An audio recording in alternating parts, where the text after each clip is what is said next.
Kesehatan reproduksi di Jepang. Pada presentasi kali ini kita akan membahas tentang anatomi reproduksi wanita, siklus menstruasi dan kehamilan, kontrasepsi dan jenis-jenisnya, kontrasepsi yang tersedia di Jepang, aborsi di Jepang, membawa atau mengirim obat-obatan ke Jepang, layanan bantuan, alat reproduksi wanita. Pada gambar ini dapat kita lihat bahwa ini adalah vagina, ini serviks, ini otot rahim, dinding rahim, ini rahim, indung telur, dan tuba falopi. Siklus menstruasi dan kehamilan. Pada gambar ini adalah siklus umum menstruasi 28 hari. Bagian yang pink pada hari pertama sampai dengan hari ke-7 adalah menstruasi, masa kurang subur. Pada hari ke-8 sampai ke-9 adalah masa di mana masih kemungkinan untuk hamil ada.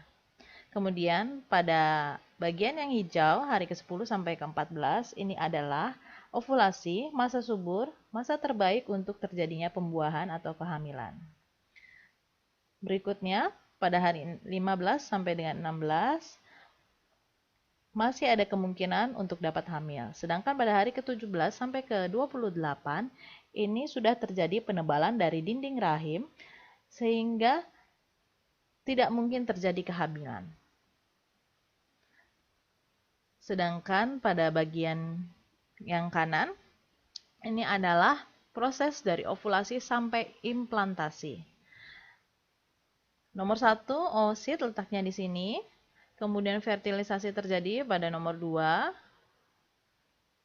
di mana bertemunya sperma. Kemudian yang ketiga, di sini sudah terjadi zigot. Kemudian di sini pembelahan pertama, di sini morula, dan di sini blastosis. Selanjutnya, apa yang dimaksud dengan kontrasepsi? Kontrasepsi adalah alat atau obat yang bertujuan untuk mencegah kehamilan. Mencegah kehamilan seperti mengurangi kehamilan yang tidak diinginkan, mengurangi resiko-resiko yang terkait dengan kehamilan, dan untuk kepentingan kesehatan yaitu menjadikan menstruasi teratur atau lebih baik. Jenis kontrasepsi atau KB. Jenis yang pertama adalah yang tradisional dengan KB kalender, kemudian ejakulasi di luar, dan untuk ibu yang baru melahirkan dapat menyusui bayinya. Selanjutnya adalah jenis penghalang seperti kondom bagi pria, kondom bagi wanita, spermisida, dan diafragma. Yang ketiga adalah kontrasepsi menggunakan atau mengatur hormon dengan pil KB, KB suntik, pil darurat, koyo atau plester KB, cincin vagina. Dan untuk jangka panjang ada implan dan IUD yang mengandung hormon atau tembaga. Dan jenis yang permanen seperti vasektomi dan pengikatan tuba. Seberapa efektifkah KB saya? Untuk KB yang lebih dari 99% efektif atau bisa kita katakan setelah kita pasang kita bisa lupakan. Seperti kontrasepsi implan dapat bertahan sampai dengan 3 tahun. Kemudian IUD hormon dapat bertahan sampai dengan 5 tahun. IUD tembaga bisa bertahan 5 sampai dengan 10 tahun. Operasi tuba ini adalah efektivitasnya 99% dan bersifat permanen. Sama juga dengan vasektomi. Efektivitasnya tinggi dan bersifat permanen. Kemungkinan hamil 1 dari 100 wanita. Kemudian selanjutnya keefektifan 93-99%. Efektif jika digunakan dengan sempurna. Seperti KB suntik, cincin vagina, pil KB COC dan pil KB POP. Bila digunakan dengan wajar seperti misalnya dalam 28 hari, terkadang kita lupa sekali atau 2 kali. Efektivitasnya sebagai kontrasepsi masih tinggi, yaitu 93%. Tetapi jika sempurna, kita minum setiap hari selama 1 bulan, efektivitasnya sampai 99% lebih. Kemungkinan kehamilan 1 sampai 7 dari 100 wanita, tergantung dari metode yang kita gunakan. Kemudian keefektifan 76 sampai 99%. Metode ini kurang efektif, seperti kondom luar. Apabila digunakan dengan baik atau dengan wajar, bisa mencegah kehamilan sampai dengan 88%. Tapi bila dikenakan dengan sempurna, bisa mencegah sampai dengan 98%. Kemudian ada kondom dalam, ada diafragma, ada KB kalender, dan juga ejakulasi di luar. Kehamilan yang mungkin terjadi 1 sampai 24 dari 100 wanita, tergantung dari metode yang digunakan. Sedangkan tanpa kontrasepsi, 80 dari 100 wanita dalam usia reproduktif akan hamil dalam masa 1 tahun. Kontrasepsi yang tersedia di Jepang. Ada kondom pria, pil KB darurat, IUD. Semua kontrasepsi ini memerlukan resep dokter kecuali kondom. Semua tidak ditanggung dalam asuransi kesehatan nasional Jepang. Beberapa klinik bedah menyediakan pelayanan untuk vasektomi.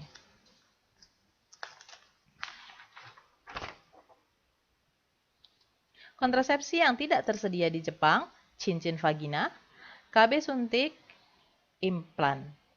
Karena ketidaktersediaan kontrasepsi jenis di atas, agak sulit untuk mendapatkan informasi mengenainya.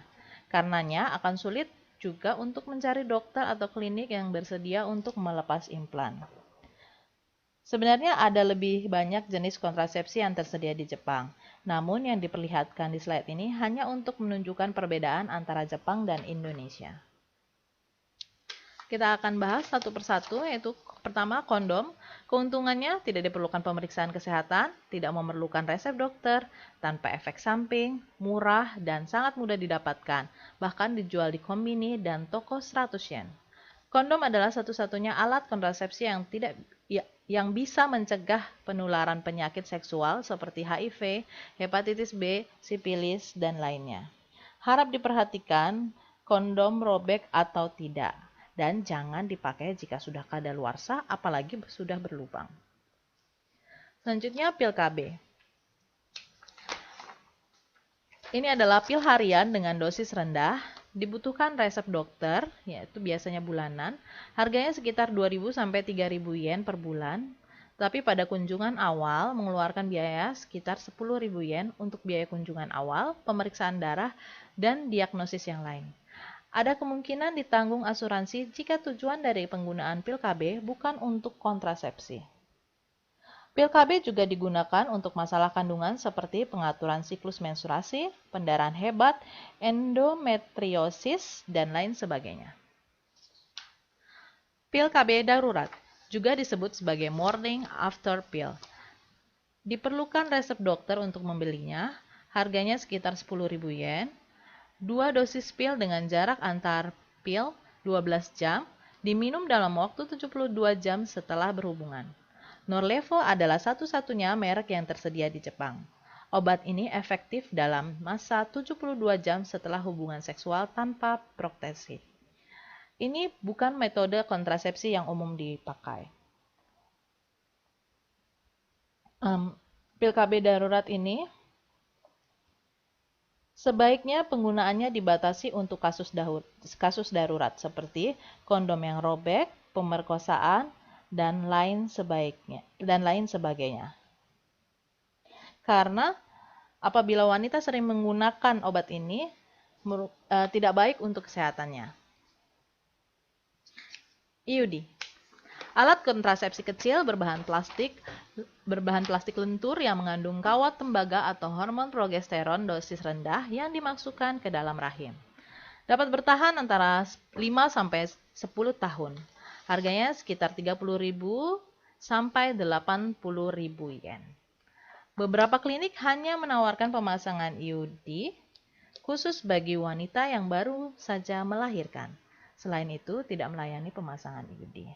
Ada tipe hormonal dan non-hormonal. Aborsi di Jepang. Aborsi di Jepang dapat dilakukan hingga usia kehamilan 22 minggu.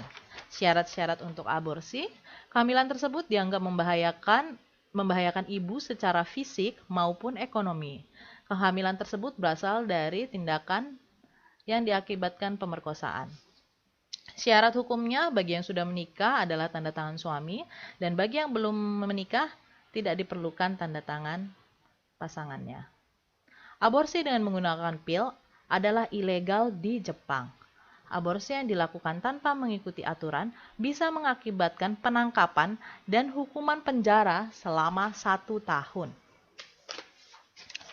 Nah, apabila kita ingin melakukan aborsi, kita dapat pergi ke dokter kandungan, dan sampai usia 12 minggu kehamilan, biaya yang diperlukan adalah 100.000 sampai 200.000 yen dan tidak ditanggung oleh asuransi. Diperlukan tinggal di rumah sakit setengah hari. Sedangkan dari usia 12 sampai 22 minggu kehamilan, biaya yang diperlukan untuk aborsi sekitar 350.000 sampai 550.000 yen. Dan asuransi kesehatan nasional menanggung sebesar 350.000 yen. Diperlukan tinggal di rumah sakit atau rawat inap selama beberapa hari. Sedangkan lebih dari 22 minggu, aborsi tidak bisa dikerjakan kecuali ada indikasi kesehatan.